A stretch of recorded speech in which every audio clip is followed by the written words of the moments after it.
The news has dropped that Linus Torvalds is going to take a break for about 6 months from kernel development due to his admittance to a fact we all have known and learned to deal with it, his behavior on the mailing list, especially his verbal outbursts. It looks like for the first time since I started this channel, I can produce something that actually links to my own education. I mentioned before I work at a hospital. To be specific, I'm a nurse. I work on emergency, surgery and orthopedics. I'm not an expert on psychology and communication, but it has been a huge part of my education because it's something I have to deal with on a daily basis and more than once. Imagine you have a hip replacement. After surgery, when you wake up, you've traded pain for immobilization and more pain until you get better. And it's important for me and my colleagues to give motivation and to calm down some frights a patient might have. So let's look into communication. One model of communication I really learned to love is Friedemann Schulz von Thun's model of the 4-side communication, also known as 4 mouth, 4 ears. According to this model, each form of communication, each message you send to another person has 4 parts: the factual information, the self-revelation, relationship, and the appeal.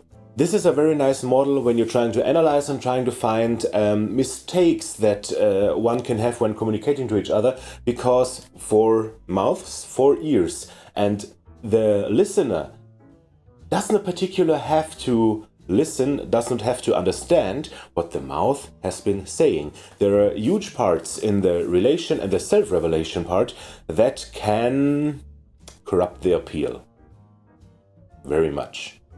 So this is just a tool for us to analyze mistakes that may or may not occur and to analyze what can be better. It's not a tool for solving. So now let's meet Marshall Rosenberg.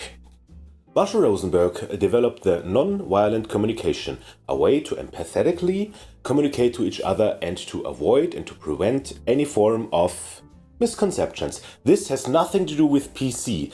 I've seen already lots of videos about this topic, especially about the way, about this Linus Torvalds story that got us here. This has nothing to do with PC. The 4 components of this is observation, feelings, needs and requests. These are all things you have to put in a sentence, in a message to your other, to get apart how you're doing, how you feel about it, and what you want to get it better. And empathy is a very large portion of it. Interestingly, in a later work, Rosenberg stated that he's not really satisfied with the outcome of this theory because it was not his intention to teach people how to build sentences with 4 static components. He wanted to let people think about what they want. And now we're in very philosophical territory. So let's break it down. On the Wikipedia page of Nonviolent Communication, there is a cute little example about a flat with many students and the dishwasher hasn't been taken care of for some days. You can react like, "You must not go get your shit together," or you can, "I've noticed that more often than it should be the dishwasher and I'd like to thank you." That would be the non-violent way. Taking care of a dishwasher and taking care of what you need in this situation is a very simple task. Simple problems need simple solutions, and usually you find simple solutions. Bigger problems need bigger solutions.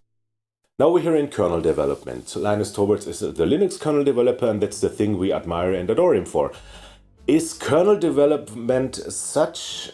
Let's break it down, and don't get me wrong. Is it such an important, life-changing event that you need complex solutions for problems regarding the communication, not the technical side itself? Honestly, I don't think so, because no one's life depends on a kernel version coming out on this and that date. If things go wrong, if there are misconceptions, you can pass it.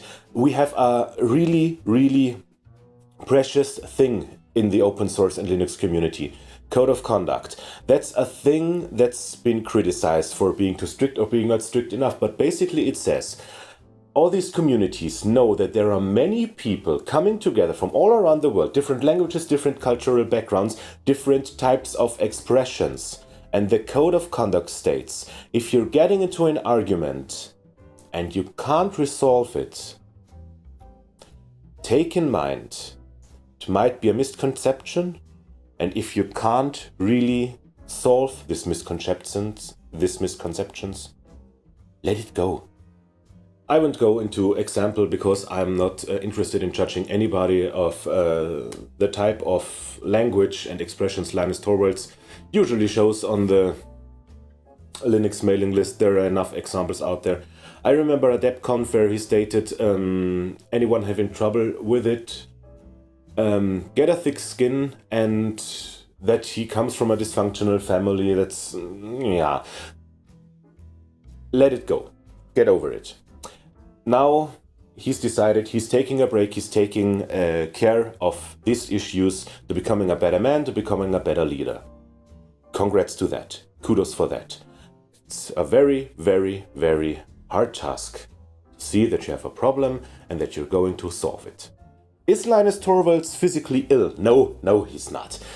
Physical mental illnesses are a little complicated. There are some conditions that are easily put in casket of sick, schizophrenia, depression, neurological effects like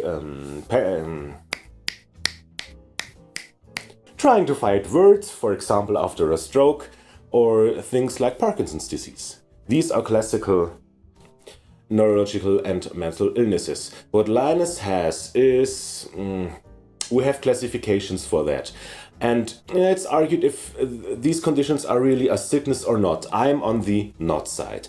The important thing in such a task is your personal suffering and the suffering of the ones around you. Linus has accepted that things go a wrong way in his life, in the way he's leading and communicating the Linux kernel, and he's going to take tasks to change it.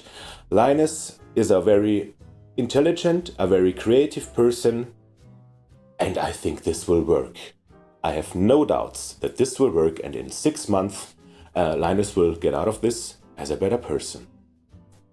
In the meantime, kernel development won't stall, won't stop. There are many other very huge and very good maintainers that take care of the kernel when he's on vacation, when he's sick, and something like this. And now this is longer, so also for them, it will be a little challenge to be the leader now, to take stuff in their own hands.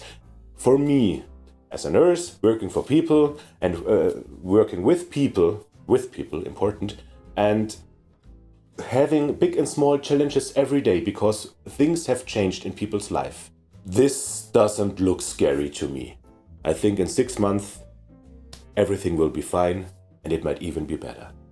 Linus, it's very unlikely that you see it, but I congratulate you to your steps you're about to take. Be brave. Don't be scared. Everything will be fine. Vielen lieben Dank. Auf Wiedersehen.